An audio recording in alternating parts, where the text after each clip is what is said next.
ऊपर, तेज, धीरे धीरे आदि। जैसे जिस भी वाक्य में ये आ जाए, जैसे कछुआ धीरे धीरे चलता है, इसमें अविकारी शब्द का कौन सा प्रकार है? कौन सा प्रकार है? धीरे धीरे चलता है। ध्यान से सुनो, मैं पढ़ा रही हूँ क्रिया विशेषण। क्लियर? क्रिया विशेषण किसका भाग है? अविकारी शब्द।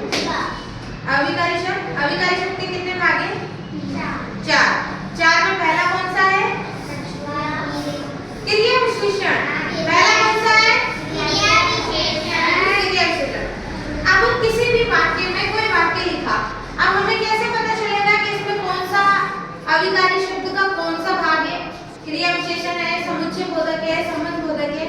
तो वैसे ही क्रिया विशेषण को पहचानने के लिए इसमें दे रखे शब्द कल, परसों, नीचे, ऊपर, तेज, धीरे धीरे आदि।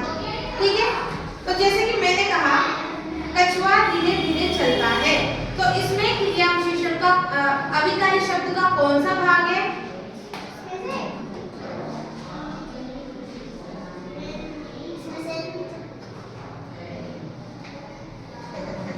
मेरी बात ध्यान से सुनो। मैंने काल पढ़ा है, काल के कितने भाग हैं?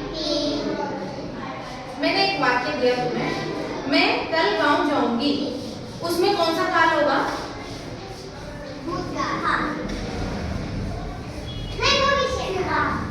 ये इतना समझ में आ गया तुम्हें?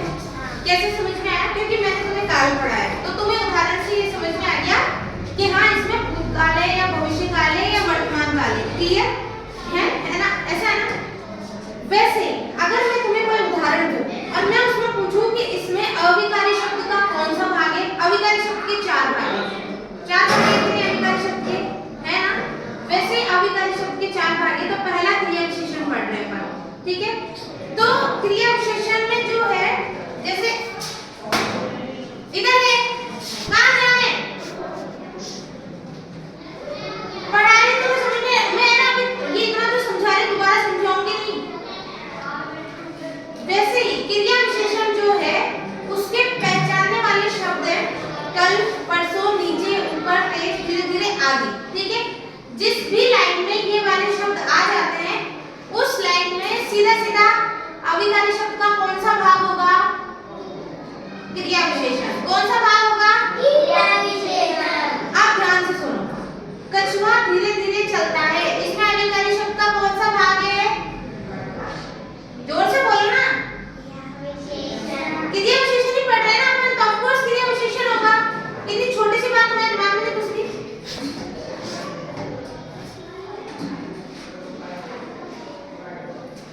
काल में तीन चीज पड़ी हुई, जो बीत गया वो भूतकाल, जो चल रहा है वो वर्तमान काल, जो आगे आएगा वो भविष्य काल। ठीक है? ये तीन वर्ड है अपने पास। ठीक है? कि इनसे हम इनको पहचानेंगे। क्लियर है ना? वैसे ही क्रिया विशेषण को पहचानने के लिए इसमें सीधे सीधे शब्द दिए हुए हैं, कल, परसों, नीचे, ऊपर, धीरे धीरे आदि। ये सारे शब्द दिए हैं। जहां भी ये शब्द आ जाएंगे वहां क्या होगा? क्रिया विशेषण। अब यहाँ एक उदाहरण है, कछुआ धीरे धीरे चलता है, तो इसमें कौन सा अविकारी शब्द का कौन सा भाग है? आगे समझ में? अब कौन सा भाग है? इतनी छोटी सी बात समझाने के लिए दिमाग खाली कर दिया तुमने। ध्यान ही देना, आज तो पता नहीं कहाँ देख रहे हो, कौन है? प्राइम मिनिस्टर तो नहीं है क्या? समझ में आ गया तुम्हें? जैसे मैंने लिखा, मैं ऊपर चढ़ती हूँ, इसमें अविकारी शब्द का कौन सा भाग है? और कैसे पढ़ाते हैं क्लास में?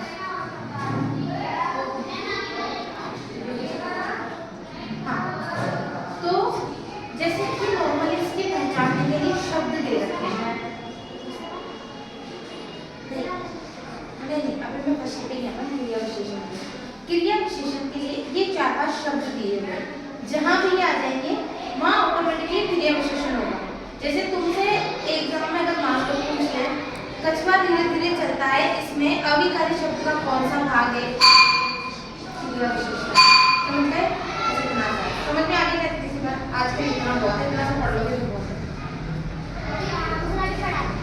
नहीं, तुम्हें एक साथ दूसरा याद ही नहीं होगा ना, क्रिया विशेषण ही याद नहीं हो रहा तुम। अब कल है ना, मैं इसमें से कुछ भी पूछ सकती हूँ।